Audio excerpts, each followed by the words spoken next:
Hello, it is so great to be here today with these two amazing women. My name is Tori Holloway with LaChica Sports and Entertainment, and I'm really excited to have this conversation about creating your legacy, women paving the way for accessibility, leadership, and a career in sports. So super excited to have Jenny Cavnar and Justus Perry. Both are doing such phenomenal work in your communities, in your careers, and I'm really excited to have this conversation with you.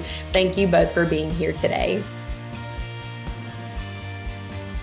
Again, really excited to be here with both of you today and get your insights on the industry and kind of your journey. So, to start out, we'll start with you, Jenny. Can you just share a little bit about who you are, your career, how you got started, and things like that?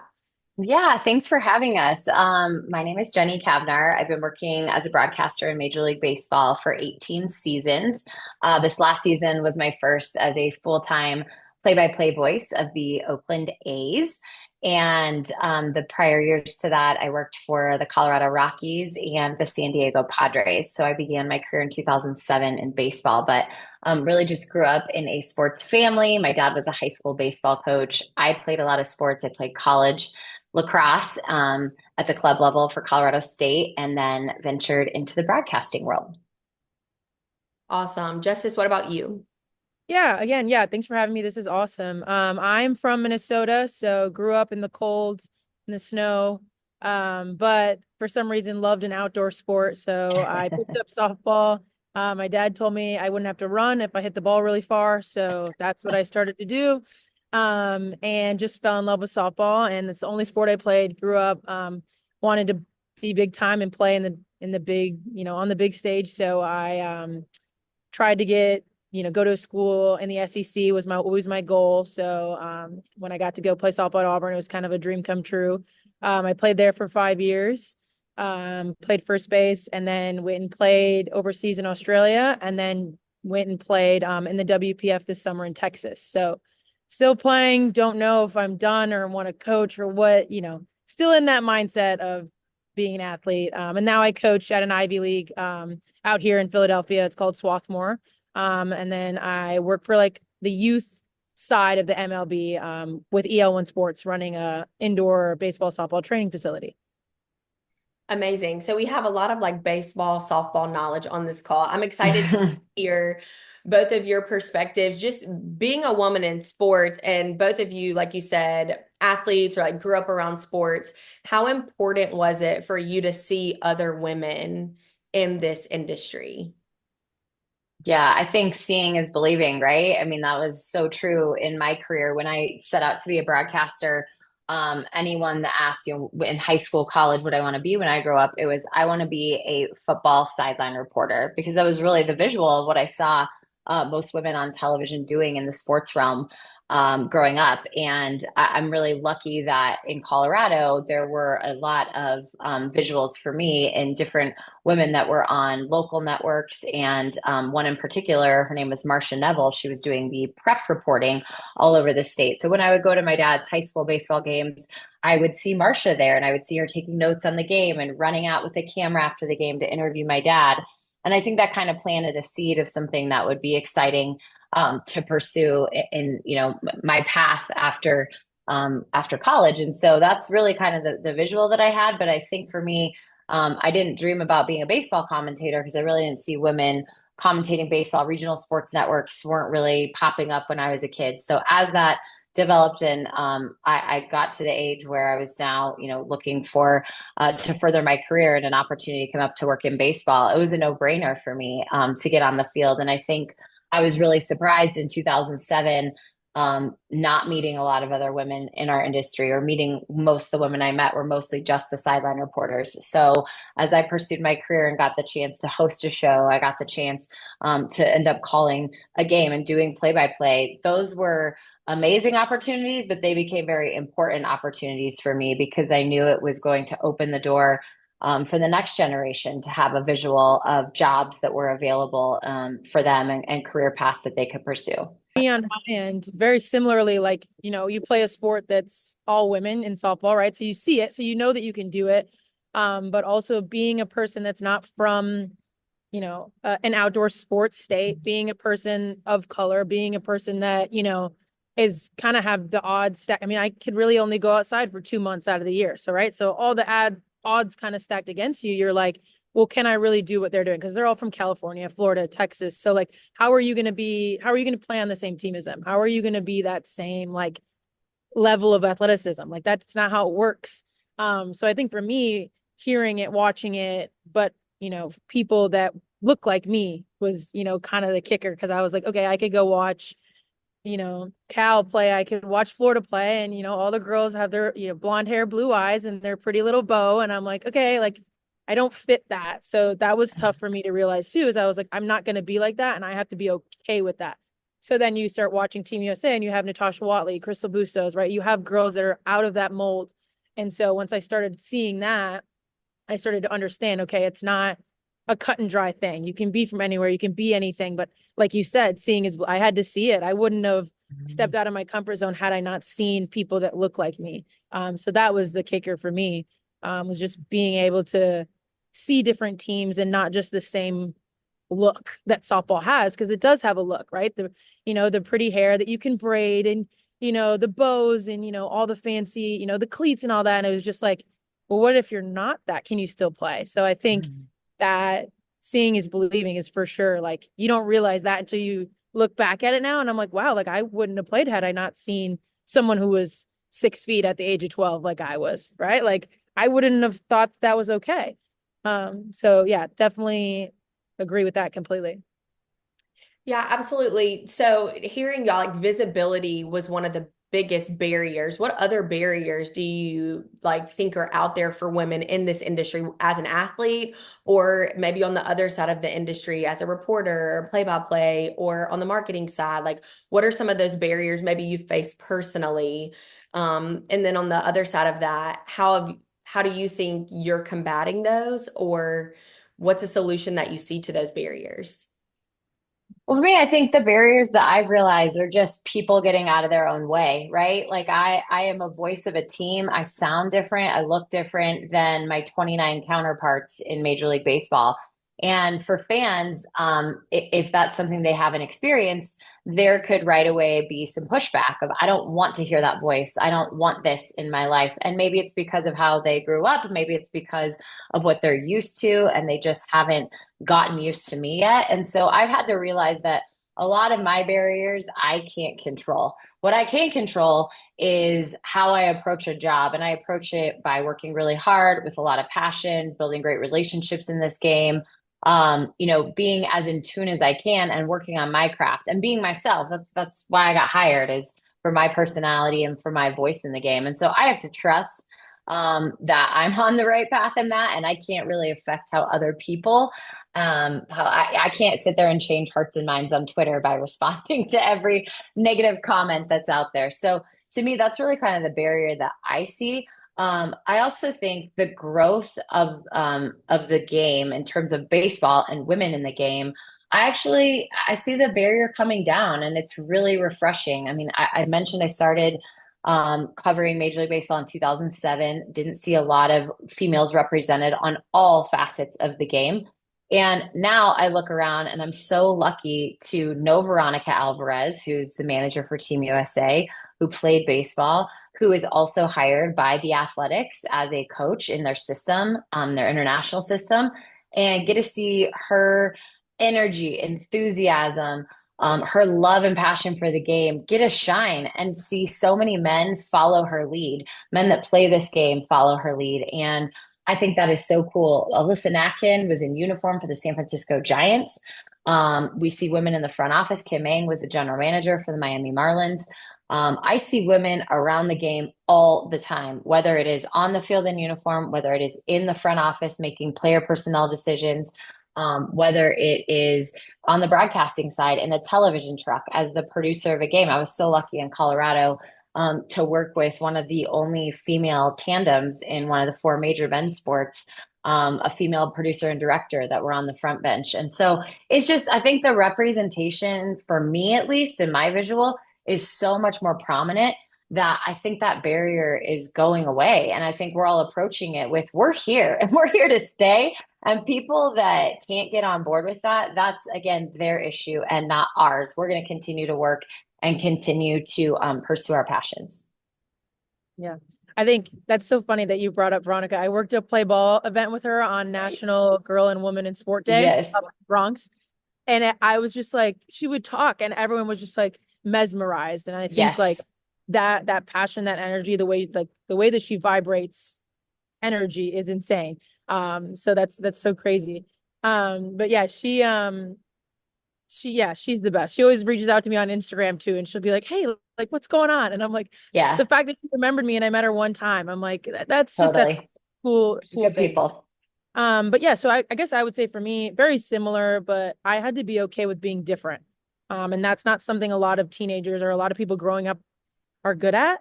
And I had to stand out, right? How many people that you play softball? How many people, go to these camps, travel ball, do all this? There's so many people.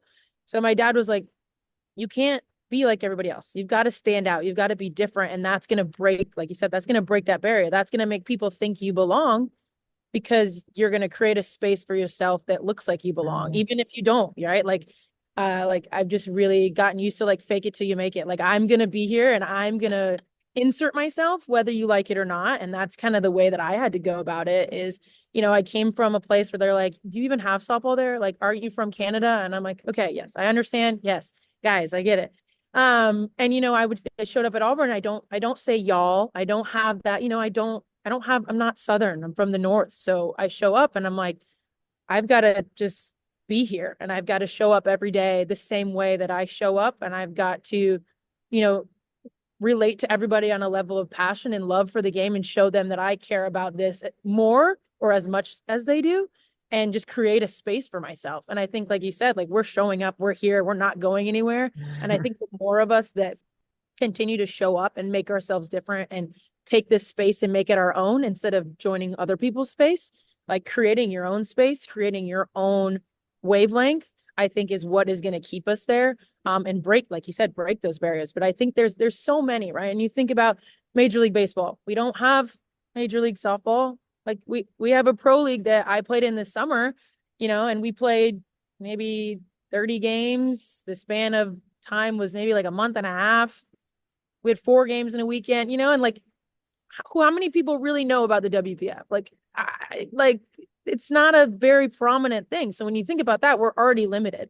So what we have to do with that is make sure that it gets out there and gets seen. And that's why being different is so important because I can get it out on social media and people can be like, oh, what's that? And I can create a space for it. Even if I don't want to go do it in public, if I'm nervous or whatever it is, like I can create a channel that puts that out there. And I think that's also a way to get rid of those barriers.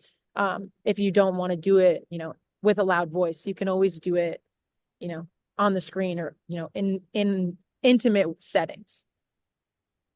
Awesome. Yeah. And I think too, just like hearing what y'all are saying, the reason that we're having this conversation is to be a part of the Sports Integrity Week that's happening this week. And so with that, like how you're having to break barriers and enter into spaces, can you share a little bit of like how integrity plays a role in how you've gotten to where you are or how you operate day to day? Yeah, I think, from a broadcasting world, it's very competitive. Excuse me, very competitive. And growing up in an environment that was pretty competitive, I think for me, having played sports, having grown up with an older brother, all my cousins were male that lived in our state. All the neighborhood boys were boys, and it was me trying to fit in. And it's so funny that Justice says like be yourself because I feel like I had to learn that at a really early age. Like I wasn't going to be a boy. And my mom was always going to put up a limitation of me going to play tackle football with the 10-year-olds when I was 6, like it wasn't going to happen. But I was going to push the limits. I was going to try to stay true to what I wanted to do and how I wanted to be out there. And I think that really came back in my career, my pursuit. Justice mentioned something really interesting about the look. I think for sideline reporters in our business, the look is very, it's kind of pageantry look. It's the really beautiful girls that also know sports or girl next door look. And I never really felt like I fit in that. I was never really a fashionista. And how do I like get in there? Do I have to kind of learn how to do that and be more girly? And then I realized, no, like your superpower is just being able to be you and showing up and having a personality and being quick-witted and fast on your feet. And again, building those relationships. And so I think for me, the integrity part was staying true to myself and learning that the climb and the journey was different for everybody. So maybe I wasn't going to get a national job by X age, and that person is already younger than me and has a national job. Like I couldn't do the comparison game. I had to stay on a path where I had to trust, the jobs that I was taking,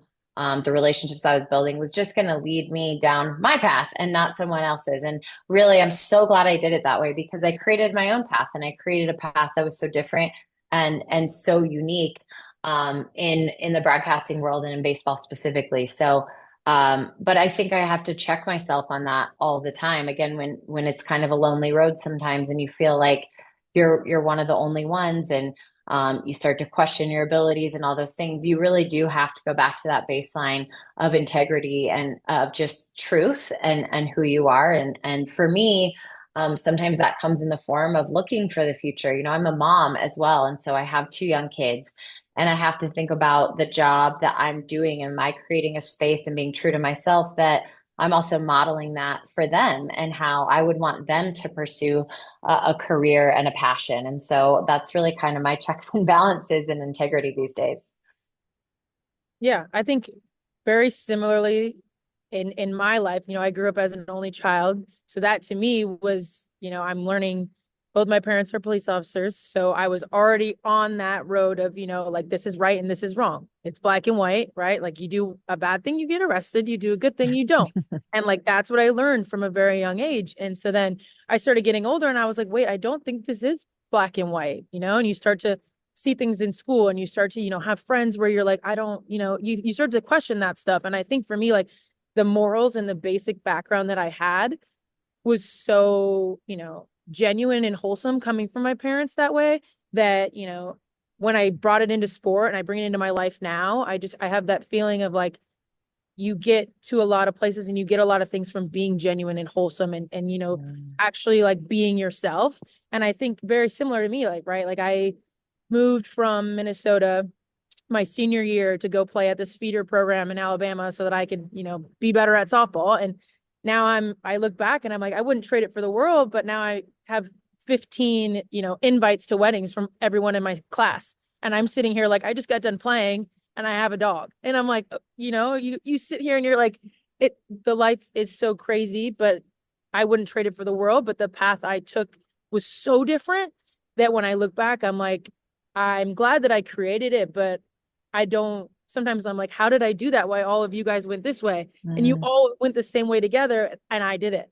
But I think that is what makes it part of my integrity and part of like who makes me me, and what I wanted to do. But it was just from being so wholesome, but having such good examples, like having, two parents in law enforcement, I didn't ever do anything bad. So, I'm like, an angel in their eyes. And I'm like, but I just want to play softball and that's all I want to do. But I think that was kind of my outlet of like, I'm able to do this and be myself.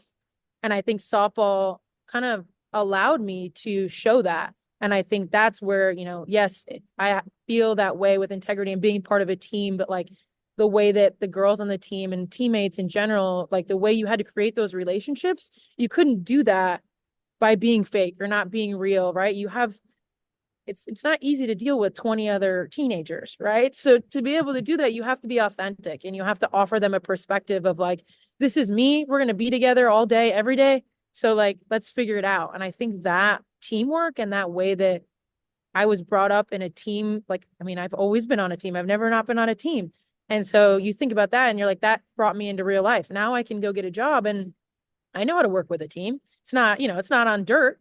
We're inside a building, but I know how to work with a team because of, the morals and the values that I had ever since I was 10 years old.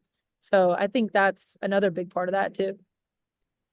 Yeah, that's amazing. Thank you. And we have this conversation all the time.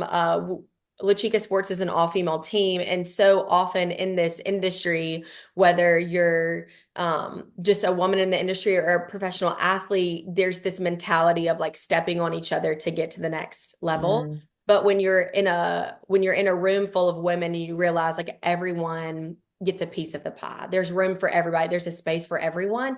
It's not only freeing, but it allows you to do your best level of work. It allows you to be truly who perform at the best of your abilities because you're not having to worry about the intentions of others. So I think it's so important to be in a safe space like that where you can say, okay, this is who I am. These are my strengths. I'm not competing with you for this. We're collaborating together. I think that that's huge. As we're closing, I want to ask, to the young girl that may listen to this, what do you believe is the most important message that you can give to her as she aspires to build her career in sports and grow as a leader, grow in her character development? What's that biggest piece of advice you think you can give?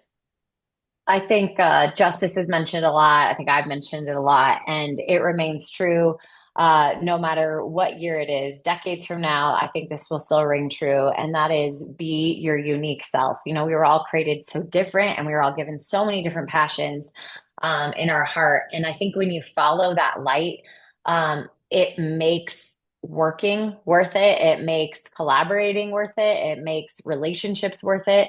It's not just about like your career path or wanting to be in sports or whatever. It's just who you are in society. And I think we have so much noise that continues to bog down the next generation of kids. And I see it in my own kids' life, and they're very young. They're just starting out in schools, but social media and media in general, how we're bombarded with messaging all day long.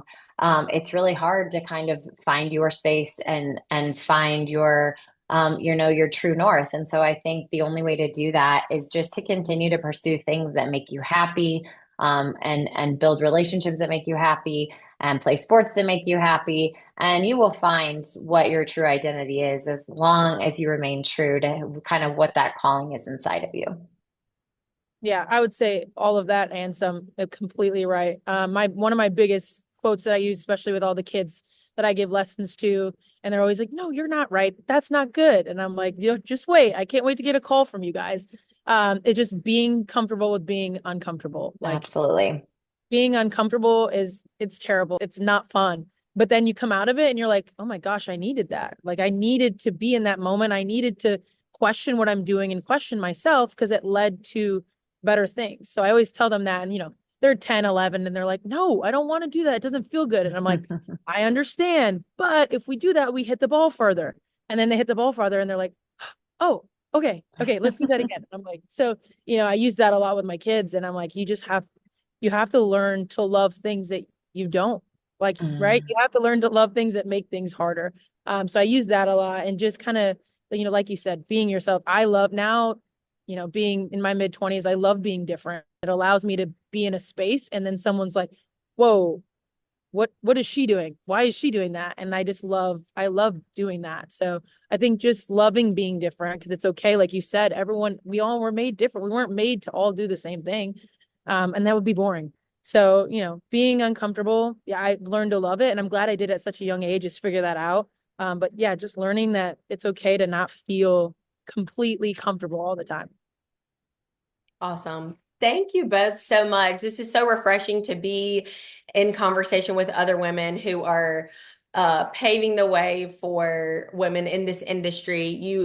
It's a pleasure to kind of hear parts of your journey, but learn from you. So I appreciate your time. Thank you both so much.